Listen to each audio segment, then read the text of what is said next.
I would love to hear from your perspective as a journalist covering this, I would imagine since day one. Could you tell us a little bit about the situation and the current climate that we're in right now? Yeah, so of course it was really uncertain from the first day, everything that was going on. I was watching like people were without sleeping because they were coming and coming and coming like non-stop. And the military they put them into place like the second day, but they couldn't do anything. So I was like so shocked because we are like the joke of Morocco, because how is it possible, like our army, like they were actually like crossing and they were beside our army, like, and our army, like our military couldn't do anything. So it was the shops were closed for 2 days, and even now to this day, like for example to go to your local store is like not possible because there are a lot of security and people entering. One, like, you are American? Yeah. So yesterday it was so surreal because one Moroccan guy was trying to buy, like he had like $100 note. So we come with really surreal situations, like we really don't know, like it's really like sad. It's a mix of unsafety, of course. Right now, to this day, for example, yesterday, I was trying to get a taxi, and it was not possible. Like I was waiting for an hour. There were kids waiting with me because even a 10 minutes walk, like we are so unsafe to go there, right? And so at the end, my dad picked me up, and I asked my dad also to pick them up because they lived so far away, and otherwise, like they would have been there stranded. So it's really like It's such a shocking change, I would imagine. Look, I don't live here. I've never lived here. This is my first time here. But talking to people, Ceuta's very safe, generally. Is that correct? Yeah. Ceuta, so 10 years ago, like actually our borders, it was less strict. So basically people from the north of Morocco, they had a visa-free scheme. So they could come here to work, and then we could go there. And a lot of people came here to work. And even like if you go to some parts of Ceuta, we used to have a train connecting Ceuta to Tetuan. So it was really safe. Even like our problem wasn't like Moroccan people coming, and you can see here there's a lot of Muslim people. So it was never a problem that like it wasn't like. So what changed? So what changed? Okay, so what changed basically in 2021? Our in 2021.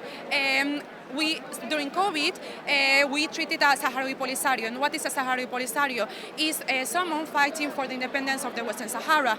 So the Western Sahara used to be Spanish, right? Yeah. So we think that we still owe them some things. So he needed humanitarian help, and then we treated this Sahrawi Polisario in our hospitals. How long ago was that? 2021. Oh, no. When Spain... No, it changed. So basically, because of this, the Moroccan king, he got really angry at that, so he let 8,000 people come in. So that's what set precedence. And since then we stopped like the visa-free schemes, the borders got a bit stricter. So since then, like he knew that 8,000 people, like they could, like as you can see, destabilize a whole country, a whole city. So then that's why it started to become like they started to use people as a political weapon. They knew that. For sure. Yeah.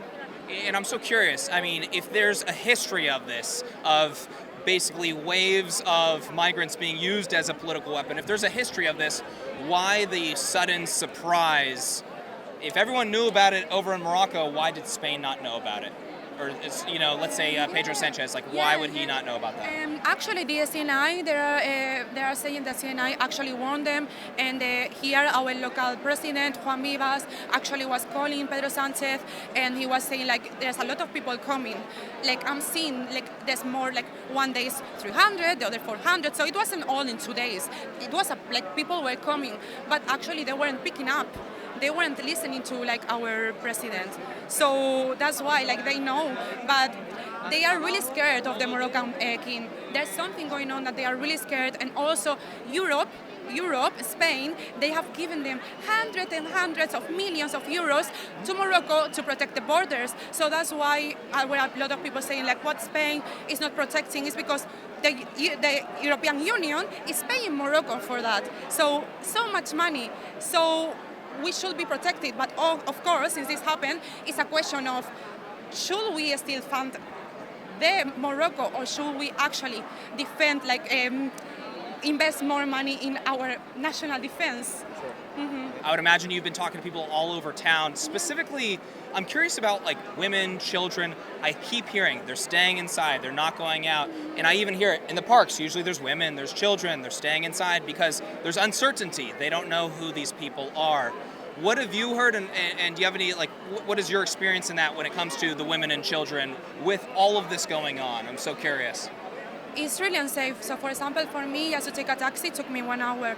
But then, like, when you are there, like, these people, like, it's not only like a lot of people from Morocco, Algeria, and other places like came, and they like you can see like the looks like women. We are treated as a piece of meat a bit, and like I was like wearing like a dress because we are in a Western country and we wear short dresses and we go out, Yeah, right. but like our parents like they are not letting us wear those because they know, and like I could see like we like even my friend, she was saying like just don't make eye contact, and women here are bringing pepper spray and alarms because the situation is that it's true, like you can see the looks, you can see like they are trying to catch our attention. So women, they don't want to go out, they don't want, like, it's really unsafe for them. But not only like Spanish women, so I'm going to tell that also Moroccan women who came here. Actually there are now like more than 6 cases of Moroccan women that they got sexual abused by the people who crossed with them. One girl even have like a DNA of 4 guys. So even those Moroccan girls that are here are struggling, and it's like it's becoming really unsafe because how do you control like 60,000, right? Like, Of course. When it comes to self-protection here, what is available for citizens to use for self-protection? Let's say women. What are they able to use? You said pepper spray. Anything else? I mean, like pepper spray actually is not legal, but many women they are finding it, to be honest, because it's the only thing that they can be protected with. But pepper spray is not legal actually, and the only self-protection, there are also some alarms, but the self-protection is being with a man all the time and just not going out. Some women, they don't want to go out unless they are with a man, because if they are with a man, the guys won't do anything. But if we are alone, they will do.